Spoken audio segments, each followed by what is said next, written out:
BBA, BCA, BCom computer కోర్సులో 100% placement లభించే ఏకైక డిగ్రీ కాలేజ్ కూకట్పల్లిలోని ఐ3 డిగ్రీ కాలేజ్ 8367215215.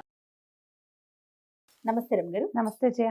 రమగారు, శ్రావణ మాసం అనగానే మనకి వరలక్ష్మి వ్రతం బాగా గుర్తొస్తుంది కదండి. ఈ సంవత్సరం అసలు ఎప్పుడు వచ్చింది, ఎలా జరుపుకోవాలి, విధి విధానం, వరలక్ష్మి వ్రతం యొక్క మహత్యం, ఎన్ని విషయాలు ఉన్నాయో చూడండి మనకి. సాధారణంగా రెండో వారం వరలక్ష్మి వ్రతం వస్తూ మనకు కనపడుతుంది. అవును. అయితే వరలక్ష్మి వ్రత కథలో ప్రత్యేకంగా ఏం చెప్పబడిందంటే పౌర్ణమి ముందొచ్చే శుక్రవారం అని. ఈసారి శ్రావణ మాసం మొదలవటమే శుక్రవారంతో మొదలయ్యేసరికి ఎలా అయింది, మూడో శుక్రవారం పౌర్ణమి ముందొచ్చింది. ఓకే. సాధారణ మనం పూర్వకాలపు లెక్క అయితే మనం ఏం చెప్పుకుంటామంటే మూడో వారం అంటే వ్రతమైన మరుసటి వారం పనికిరాదు పూజకి. మూడో వారం మురికి వారం అంటారు మన వైపు. ఓకే. మన ప్రాంతాల్లో అలాంటి మాట ఉంది. కానీ ఇప్పుడు ఇదేమైంది, ఈసారి మూడో వారమే మనకి వరలక్ష్మి వ్రతం ఏం పెట్టుకోకండి అని చెప్పి చూపించింది. అంతే, అలా ఏం లేదు. ప్రతి శుక్రవారము ప్రత్యేకమైందే. మీ సొంత ఐడియాలు నా మీద ఇంపోజ్ చేయొద్దని చెప్తోంది లక్ష్మీదేవి. అంతే కదా. అంతేగా. కాకపోతే మనం పౌర్ణమినే లెక్క పెట్టుకోవాలి. ఎప్పుడు వస్తే దాని ముందున్న శుక్రవారం. కథలో ఉన్న వాక్యం అది, పౌర్ణమి ముందొచ్చే శుక్రవారం అని. పౌర్ణమి ముందొచ్చిన మూడో శుక్రవారం నాడు మనం వరలక్ష్మి వ్రతం జరుపుకుంటాం. అయితే సంవత్సరం అంతా మనం లక్ష్మీ పూజలు చేసుకుంటాం. నిత్య గౌరీ పూజ, శుక్రవార లక్ష్మీ పూజ అనేది ఒక నియమంగా మన ప్రాంతాల్లో కూడా స్పష్టంగానే కనపడుతుంది. దసరాల దీపావళి అప్పుడు కూడా మనం లక్ష్మీ పూజ చేస్తాం. దసరాల్లో మహాలక్ష్మి అవతారం వేస్తాం. అవును. కానీ ఈ ప్రత్యేక శ్రావణ మాసంలో మాత్రం వరలక్ష్మి వ్రతం అని ప్రత్యేకంగా చెప్తాం. ఓకే. కాబట్టి మహాలక్ష్మి అష్టలక్ష్ముల్లో ఒక లక్ష్మి కాదు ఈమె, వరలక్ష్మిని. వరలక్ష్మే వరాలిచ్చే తల్లి. ఈ వరం ఎట్లా ఇస్తుంది, నువ్వు అడిగితే కాదు, నువ్వు బాగుంటే ఇస్తుంది, నువ్వు సరిగ్గా ఉంటే ఇస్తుంది. ఈ మన కథ ప్రకారం మనకు అదే కదా కనపడుతుంది. ఎవరైనా ఇప్పుడు చూడు, ముందున్న కథలు అన్నిట్లలో, అన్ని పురాణ గాథల్లోనూ లక్ష్మీదేవి కోసం తపస్సు చేసిన వాళ్ళు కనపడతారు. అవునండి కదా. తపస్సు చేసి లక్ష్మీదేవిని సాధ్యం చేసుకున్నటువంటి భృగు మహర్షి, ఇట్లా కొంతమందిని గురించి చెప్పుకుంటాం. కొంతమంది ఇట్లా నాకు సంతానంగా నువ్వు పుట్టమని కోరుకున్న వాళ్ళు ఇలా మనకు కనిపిస్తారు. కానీ లక్ష్మీదేవి తనంతట తాను వచ్చినట్టుగా ఏ కథల్లో అయినా ఎక్కడైనా చూస్తామా మనం? ఎక్కడ చూడలేదు. ప్రయత్నం మీదే లక్ష్మి వస్తుంది. అయితే ప్రయత్నం లేకుండా ప్రత్యేకమైన విధానాలు కలిగి ఉన్న వాళ్ళని లక్ష్మీదేవి ఎలా అనుగ్రహిస్తుందో మనకిది తెలియజేస్తుంది. దీనికి పూర్వగాథ మనం ఏం చెప్పుకుంటాం, వరలక్ష్మి వ్రతానికి చారుమతీదేవి, కుండినంబ అనే నగరము, అందులో చారుమతీదేవి అనే ఒక బ్రాహ్మణ స్త్రీ. ఆమె భర్తని అనుసరించి ఉండేది, బుద్ధిమంతురాలు, అత్తమామల్ని బాగా చూసుకునేది, వాళ్ళ ఇంటికి వచ్చిన చుట్టాలు పక్కాలను చూసేది, చుట్టుపక్కల వాళ్ళతో గొడవ పడేది కాదు. వాళ్ళ ఇంట్లో ఉన్న విధానం, పూజా విధానము, మర్యాద అతిక్రమణించకుండా చక్కగా సజావైన ప్రవర్తన కలిగి ఉండేది. ఆమె ప్రవర్తనకి మెచ్చి లక్ష్మీదేవి కల్లో కనపడింది.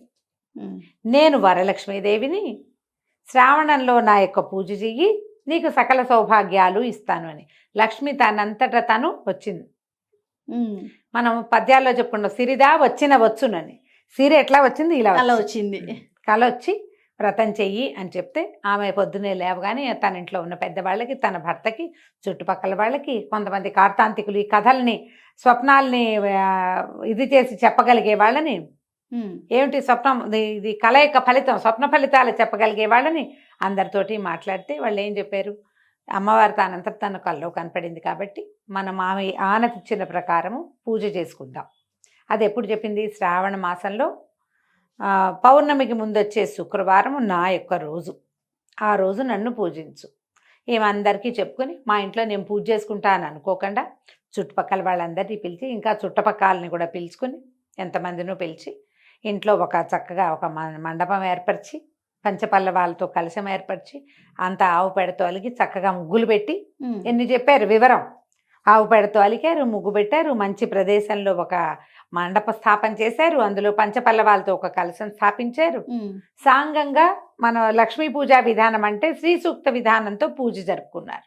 ఓకే. తర్వాత ఈ మండపానికి ప్రదక్షిణ చేశారు. ప్రదక్షిణ చేస్తుంటే ఒక్కొక్క ప్రదక్షిణకి ఒక్కొక్క సంపద చొప్పున ఈ ప్రదక్షిణ చేసే వాళ్ళందరికీ, ఇప్పుడు ఇందులో మళ్ళీ చూడు, ఎవరైతే కలొచ్చిందో చారుమతీదేవికి, ఆమెకు ఒక్కదానికే సౌభాగ్యం లభించిందని చెప్పట్లేదు. అవును. ఆమెతో పాటు ఆ వ్రతం చేసుకున్న వాళ్ళందరికీ చేతుల నిండా ఆభరణాలు కలిగినాయి, పాదాలకి బంగారు ఆభరణాలు, అన్ని గజ్జలు మువ్వలు పట్టీలు వచ్చేసినాయి. వాళ్ళ ఇళ్లలో అన్ని చోట్ల సంపద వృద్ధి అయింది, వాళ్ళ కోసం వాహనాలు వచ్చినాయి. పూజ ఒక కళ వచ్చింది ఒక ఆవిడికి. కానీ అందరికీ మేలు జరిగింది. మేలు జరిగిందంటే ఆమె చెప్పిన మాట నమ్మి, ఆమె అన్నది ప్రకారం, అన్న ప్రమాట ప్రకారము ఈ వ్రతం చేసుకోవడానికి కదిలి వచ్చిన వాళ్ళందరికీ అంటే నమ్మకం ఉంటే నిజమవుతుంది. అంతే. ఈ కథల్లో మనకు అవే ప్రత్యేకంగా చెప్తారు. అందుకని మనకేంటి ఆనవాయింది లేదు, పెద్దవాళ్ళు చెప్పారు చెప్పలేదు ఏమీ లేదు, ఎవరైనా వరలక్ష్మి వ్రతం చేసుకోవచ్చు. ఓకే. ఈ మంత్రం చదువుకునేటప్పుడు కూడా మహాలక్ష్మి కి చెప్పే ఉపచారాలన్నీ వరలక్ష్మీదేవికి చెప్పుకుంటాం. మళ్ళీ ఈ వరలక్ష్మి వ్రతం సంవత్సరంలో మనం ఎప్పుడూ చేయం. అవునండి. ఈ ఒక్క రోజే చేసుకుంటాం. ఈ రోజున చేస్తే లక్ష్మీదేవి తనంతట తను వరాలిస్తుంది.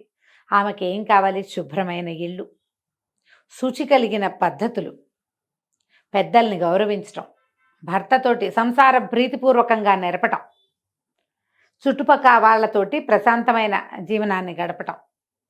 మనది ఏ ధర్మమో ఆ ధర్మాన్ని నిర్వర్తిస్తే లక్ష్మి తనంతటా తను వస్తుంది.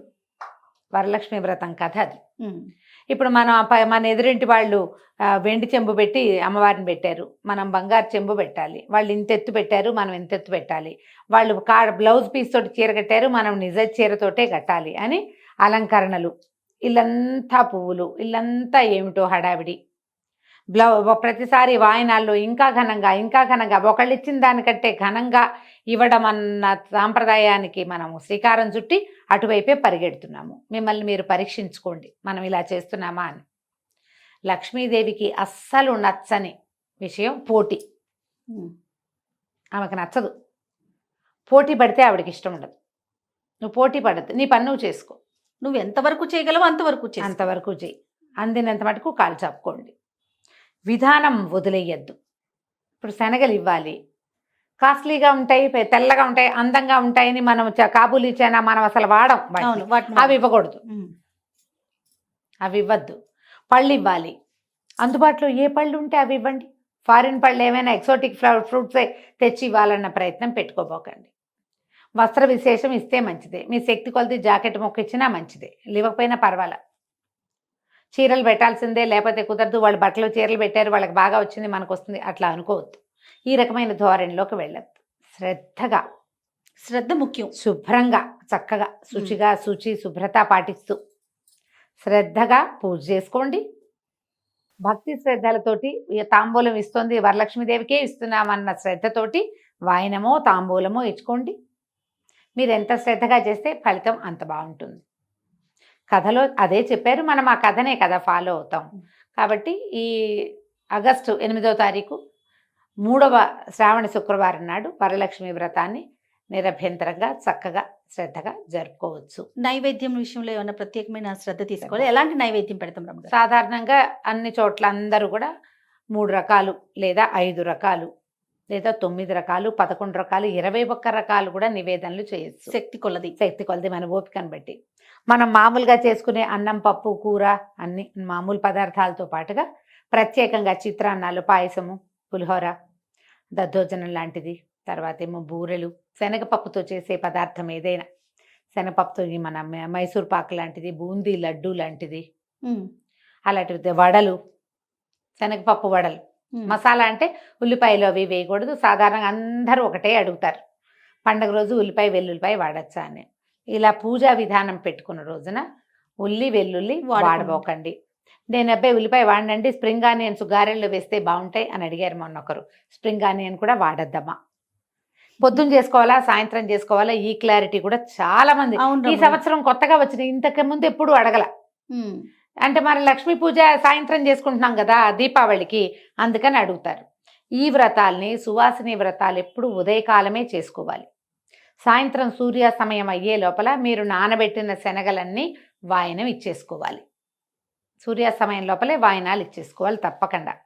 భర్తకి, ఇంట్లో ఉన్న పెద్దవాళ్ళకి అక్షతలు ఇచ్చి కాళ్ళకి దండం పెట్టి అక్షతలు వేయించుకోండి. ఇది సువాసిని వ్రతం. భర్తల అభివృద్ధి కోసమే మనం ఈ వ్రతం చేసుకుంటాం. మనకి సంసార జీవితం బాగుండాలని. మనతో పాటు సాధారణంగా భర్తలు పెద్దవాళ్ళే అయ్యి ఉంటారు కదా, పెద్దవాడు అనుకుని అక్షింతలు వేయించుకోండి. అక్షతలు వేయించుకోవటం ఇది నియమంగా చెయ్యండి. ఒకవేళ మనకి ఈ పూజ చేసుకోలేని పరిస్థితి ఏదైనా ఉంటే ముందు వారాల్లో లేదా తర్వాత వారంలో అయినా చేసుకోవచ్చు. కానీ ఈ రోజున చేస్తే ఉండే ఫలితం వేరేగా ఉంటుంది. ఎందుకంటే ఇప్పుడు పౌర్ణమికి ముందున్న శుక్రవారం అని ఎందుకు చెప్పారంటే పౌర్ణమి ముందు ఉండేటువంటి గ్రహస్థితులు వేరు, పౌర్ణమి తర్వాత వేరుగా ఉంటాయి. అందుకని ఇలా చెప్పబడింది. దీనికి పెద్దగా ఉపవాస నియమం లేదు. పొద్దునేదో అవి రకరకాల పదార్థాలు చేసి ఘనంగా భోజనం చేస్తాం కాబట్టి సాయంకాలం తేలికపాటి అల్పాహారం తీసుకోండి. సువాసిని వ్రతం కాబట్టి పెద్దగా బ్రహ్మచర్యం మీద అంత గట్టి నియమం చెప్పట్లేదు. పెద్దవాళ్ళు ఎవరైనా మీ ఇంట్లో ఉండి కాదని అవునని అంటే మీ ఇంట్లో విధానాన్ని పాటించండి. పెద్ద మాలాగా ఎవరినైనా అడిగితే ఇదే చెప్తాను. దానికి అంత నియమం పెట్టుకో ఏకభుక్తం భూసైనం అవి ఇక్కడ కనపడవు, ఇక్కడ చెయ్యరు. మీ శక్తి అనుసారం చక్కగా తాంబూలం ఇచ్చుకోవచ్చు, పూజ చేసుకోవచ్చు. పువ్వులు, పళ్ళు, తమలపాకులు, తర్వాత రవికల బట్ట ఏదైనా బ్లౌజ్ పీసులు లాంటివి, తర్వాత ఆభరణాలు ఏవైనా గాజుల్లాని చెవులకి మెడకి ఏమైనా పెట్టుకునేవి అలాంటివి కూడా ఇవ్వచ్చు. కొబ్బరికాయలు ఏవైనా మనం వాయనం ఇచ్చుకోవచ్చు, ఖర్జూరాలు ఇచ్చుకోవచ్చు. వాయనం అని చెప్తున్నాం, తాంబూలం అనుకోండి. కనీసం ముగ్గురికైనా తాంబూలం. వరలక్ష్మి వ్రతం పూజ చేసుకుంటే మాత్రం నేను పూజ చేస్తానండి ఎవరికి నేనేమి ఇవ్వను అంటే మీకు అలా ఇవ్వటం ఇష్టం లేకపోతే, ఒకవేళ అలాంటి వాళ్ళు ఉంటే ఎవరికైనా పళ్ళు, పువ్వులు ఏమైనా ఇవ్వండి. ఏదైనా ఇవ్వాలి. ఇవ్వడం అనేది నియమంగా పెట్టుకోండి.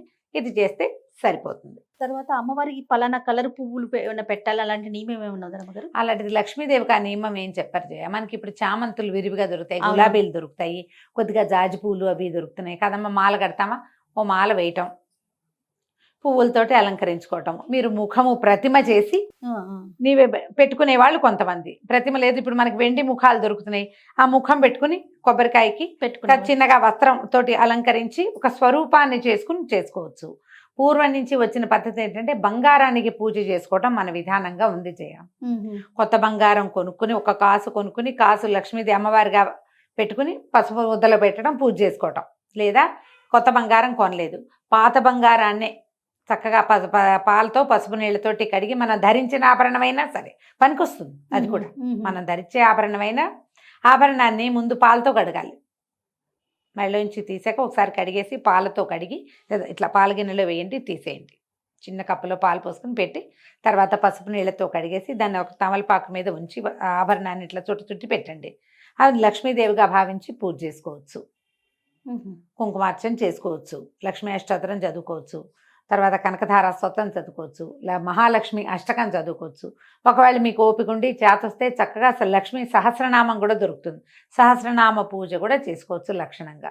పువ్వులు ఉంటే చక్కగా పువ్వులతోటి అర్చన చేసుకోండి. షోడశోపచారాలు సమర్పించండి అమ్మవారికి. ఇంట్లో పెద్దవాళ్ళు అమ్మ అత్తయ్యో మేనతో పెద్దమ్మో పక్కింట్లో ఎవరైనా పెద్దవాళ్ళు ఉంటే ముత్తైదులకి నమస్కారం చేసుకుని అక్షంతలు వేసుకోవటము. ఇది మనం సాధారణంగా పాటించవలసిన విధానం. మీ ఊళ్ళల్లోనో ఇళ్లల్లోనో ఏవైనా ప్రత్యేకమైన విధానాలు ఉంటే వాటిని వదిలిపెట్టేయకుండా మానేయకుండా వాటిని పాటించండి. ఈ సువాసిని వ్రతం కాబట్టి ఈ ఒక్కరోజు భర్తల్ని దుర్భాషలాడకండి. మీకు కావలసినట్టుగా జరగకపోయినా సరే ఎంత జరిగితే అంతే అమ్మవారి వాళ్ళకి ఇచ్చిందని సరిపెట్టుకుని గొడవ పెట్టుకోకుండా చక్కగా వ్రతం పరిసమాప్తి చేసుకోండి. అలానే రమ్మ గారు. నమస్తే. నమస్తే జయ.